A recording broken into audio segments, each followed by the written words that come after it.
തിരുവനന്തപുരത്തേക്ക് ഒരിക്കൽ കൂടി നമ്മൾ വരുമ്പോൾ ശരിക്കും പൈപ്പ് പോലും ഇടാതെ ഒരു ജലസേചന പദ്ധതി ഉദ്ഘാടനം ചെയ്യാൻ പറ്റുമോ സക്കീർ ബായിക്ക്? ബട്ട് ഐ ക്യാൻ എന്ന് പറയും നമ്മുടെ ജലസേചന വകുപ്പ്. കാരണം അങ്ങനെ ഒരു ഉദ്ഘാടനം അവിടെ നടത്തിയിട്ടുണ്ട്. കൊട്ടിയാഘോഷിച്ച് തെരഞ്ഞെടുപ്പിന് മുൻപ് വാമനപുരത്ത് ഒരു കുടിവെള്ള പദ്ധതിയുടെ ഉദ്ഘാടനം നടത്തിയിട്ടുണ്ട്. അത് പണി പൂർത്തിയാകാതെ നിൽക്കുമ്പോഴാണ് 3 പഞ്ചായത്തുകളിലായി 110 കോടി രൂപയുടെ പദ്ധതിയാണ് പ്രഖ്യാപിച്ചിരുന്നത്. മാർച്ച് 14-ന് ജലവിഭവ വകുപ്പ് മന്ത്രി റോഷി അഗസ്റ്റിനാണ്, നമുക്ക് ആ ദൃശ്യങ്ങളിൽ ഇപ്പോൾ കാണാം, ആ പദ്ധതിയുടെ ഉദ്ഘാടനം നിർവഹിച്ചത്. 2014-ൽ 15 കോടിയുടെ ഭരണാനുമതി ലഭിച്ച പദ്ധതിയാണ് ഇപ്പോഴും പൂർത്തിയാകാതെ ഇടതു സർക്കാർ ഉദ്ഘാടനം നിർവഹിച്ചത്. പല മേഖലകളിലും കുടിവെള്ളത്തിനുള്ള പൈപ്പ് പോലും ഇട്ടിട്ടില്ല എന്നുള്ളതാണ് അതിൻ്റെ യാഥാർത്ഥ്യം.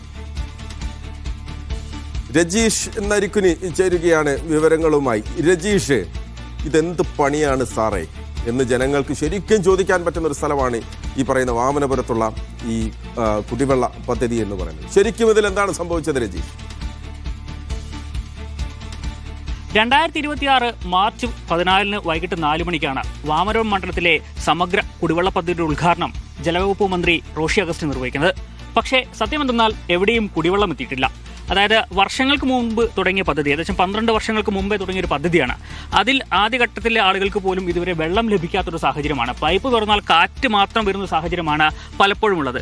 ഇതിപ്പോൾ വാമനപുരം മണ്ഡലം എടുക്കുകയാണെങ്കിൽ പല പ്രദേശങ്ങളും വലിയ രീതിയിൽ കുടിവെള്ള പ്രശ്നം അനുഭവിക്കുന്ന പ്രദേശമാണ്. എന്തുകൊണ്ടാണ് ഇത്തരമൊരു ആദ്യഘട്ട ഉദ്ഘാടനം പോലും കഴിഞ്ഞിട്ട് എന്തുകൊണ്ട് ഈ വീടുകളിലേക്ക് വെള്ളം എത്തിക്കാൻ കഴിയുന്നില്ല സർക്കാരിന്?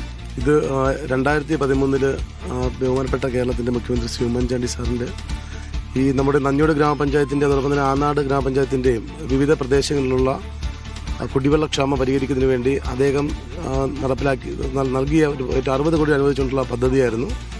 ആ പദ്ധതി അന്ന് UDFൻ്റെ പഞ്ചായത്ത് ഭരണസമിതിയാണ് നന്ദിയോടും ആനാടും ഉണ്ടായിരുന്നത്. അന്ന് ഒരു യുദ്ധകാലാടിസ്ഥാനത്തിൽ നിലനിന്ന പോലെ അവർ ഈ ട്രീറ്റ്മെൻറ്റ് പ്ലാന്റിന് വേണ്ടി സ്ഥലം ഏറ്റെടുത്ത് കൊടുക്കുകയും അതോടൊപ്പം തന്നെ 2 ഓവർഹെഡ് ടാങ്കുകൾ, ഒന്ന് നമ്മുടെ പാലുവള്ളി വാർഡിൽ ആനക്കുഴിയിലും അതോടൊപ്പം തന്നെ നമ്മൾ ആലുംകുഴി വാർഡിൽ ഓവർഹെഡ് ടാങ്കിൻ്റെ പണി ആരംഭിക്കുന്നതിന് ബന്ധപ്പെട്ട് സ്ഥലം ഏറ്റെടുത്ത് വാട്ടർ അതോറിറ്റി കൈമാറുകയും ചെയ്തു. അത് കഴിഞ്ഞിട്ട് പമ്പിംഗ് സ്റ്റേഷൻ്റെ പ്രവർത്തനം ആരംഭിക്കാൻ വേണ്ടി വാമന നദിയുടെ സമീപത്തായി പാലോട് പഴയ പമ്പിംഗ് സ്റ്റേഷൻ മുന്നിലായിട്ടാണ് പുതിയ പമ്പിംഗ് സ്റ്റേഷൻ പണികഴിപ്പിച്ചത്. ഇപ്പം പമ്പിംഗ് സ്റ്റേഷൻ വന്നു, വാട്ടർ പ്യൂരിഫിക്കേഷൻ വന്നു, പക്ഷേ ജനങ്ങൾക്ക് വെള്ളം കിട്ടുന്നില്ല. പൈപ്പ് തുറന്നാൽ കാറ്റ് മാത്രമാണ് എല്ലാവരും പറയുന്നത്. അത് പൂർണ്ണമായി നടപ്പിലാക്കേണ്ടത് വാട്ടർ അതോറിറ്റിയും അതോടൊപ്പം തന്നെ സർക്കാരാണ്. അന്ന് 2013-ന് ശേഷം, അത് 2020 UDFൻ്റെ ഭരണസമിതി വന്നതിന് ശേഷം കഴിഞ്ഞ 10 വർഷക്കാലമായി ഇവിടെ കേരളത്തിൽ അധികാരത്തിലിരിക്കുന്ന LDF ഗവൺമെൻറ്റാണ്.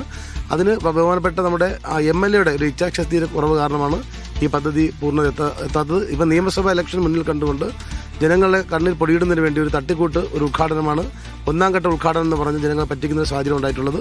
പൂർണ്ണമായും ഇപ്പോൾ ജലജീവൻ മിഷൻ വഴി ഏകദേശം 18ഓളം വാർഡുകളിൽ പല വീടുകളിലും ഈ പൈപ്പ് എക്സ്റ്റൻഷൻ ചെയ്തെന്ന് പറയുന്നു.